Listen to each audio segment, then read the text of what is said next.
It's funny when you stop and think about it. Our lives aren't just these single, straight lines moving forward.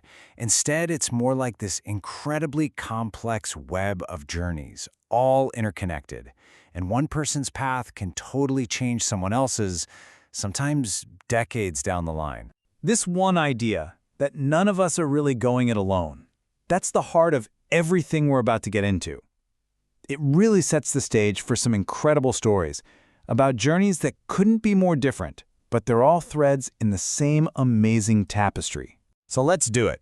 We're going to follow the paths of a few different people and see how this whole web thing, well, how it actually works. And trust me, it shows up in some of the most surprising and meaningful ways. When you hear the word journey, you probably think of, packing a bag and going somewhere, right? Moving from point A to point B on a map. But, as we're about to see, some of the absolute biggest journeys, they happen right inside us. They're journeys of the spirit, of belief, and of human connection. All right, let's kick things off with the big stuff. I'm talking about some truly epic, globe-trotting adventures. These are stories that are just packed with high stakes, serious courage, and that raw determination to see a journey through to the very end. So first up, get this, a guy named Randy Stabler. His 5-day itinerary, honestly, it sounds like something out of a spy movie. He flies into Pakistan, drives through an open-air weapons market, navigates the Khyber Pass into Afghanistan for a massive business deal, and then has to race all the way back. And the reason for this insane high-wire act? He had to make it home for his daughter's high school graduation. No pressure, right? And you can just hear the guy's personality in his own words, can't you? He called the deal a logistic nightmare, even thought he was being set up. But the man was prepared. A little bit of clever thinking, some hidden cash, and boom, he pulled it off. He made it to the graduation because that was the real mission. Okay, so we go from a 5-day sprint to a 3-year marathon. Michael and Barbara Lawler, they lived the dream. They sailed around the world, and the stats are just mind-blowing. Over 31,000 nautical miles, 61 countries, 6 continents. I mean, that's just a complete and total surrender to the call of the open sea. But, sailing around the world isn't all sunshine and beautiful sunsets. This moment that Michael Lawler describes, it's absolutely bone-chilling. They were being chased by pirates in the Gulf of Aden with an AK-47. It's just a brutal reminder that the journey of a lifetime can turn into a life-or-death situation in a heartbeat. Thankfully, they got away, but wow, talk about a close call. That's real adventure for you, completely unpredictable. So, we've talked about distance, but what if a journey isn't really about the miles at all? What if the most radical journey you can possibly take is to simply refuse to walk the path that everyone else expects you to? It's about the life you choose to build. I mean, take Chuck Cook. His life is basically the polar opposite of the normal American dream. No car in 45 years, no formal job in 40. The guy works outdoors for 6 months, saves up, and then spends the other 6 months chilling on the world's most beautiful beaches. And get this, a friend says he's one of the happiest people they've ever met. Now that is a journey, isn't it? A journey toward a life built completely on your own terms. All right, let's stretch this idea of a journey just one more time. Because some of the most world-changing journeys, they weren't for adventure or money. They were about ideas. They were quests for knowledge, for understanding, for finding a way to heal the massive divides between people. So picture this, 1893.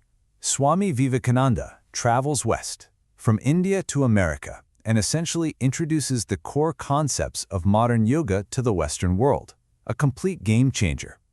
Then you fast forward 66 years. Martin Luther King Jr. makes the reverse journey. He travels east, to India, to the land of Gandhi, to deepen his understanding of nonviolent resistance, an idea that would, of course, become the bedrock of the American civil rights movement. It's incredible, right? 2 different men, 2 different eras, traveling in opposite directions, but their journeys cross in spirit and literally change the world. Okay, so we've got a high-stakes business trip, a sail around the world, a guy living off the grid, and these massive spiritual quests. They all seem totally separate, don't they?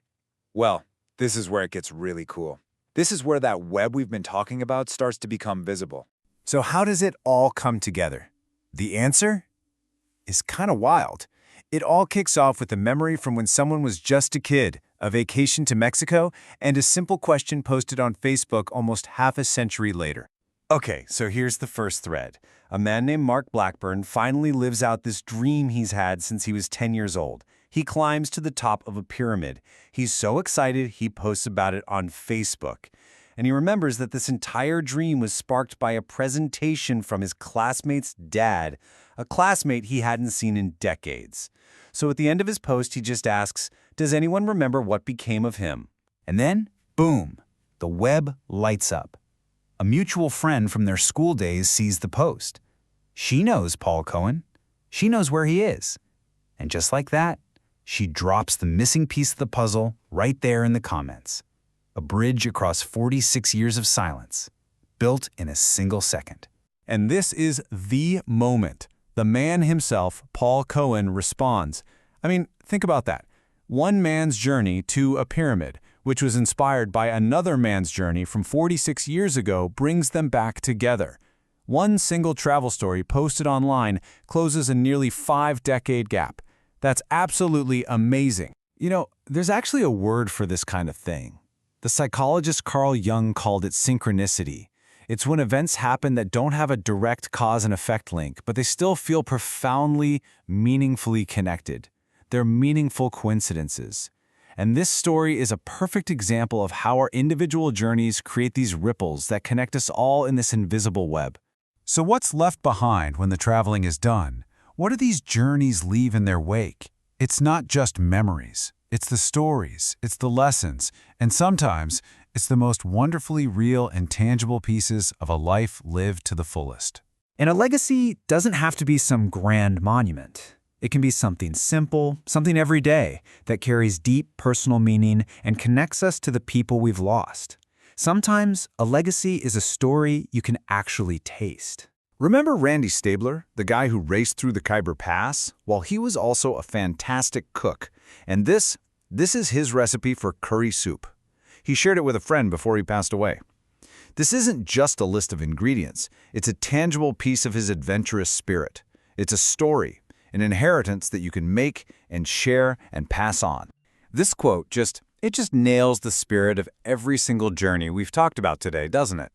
It's a call to action. It's a powerful reminder that our lives are defined not by the harbors where we stay safe, but by the voyages we dare to take. And that really just leaves us with one final question to chew on. Take a look at your own life. What are the journeys, big and small, that make up your personal web?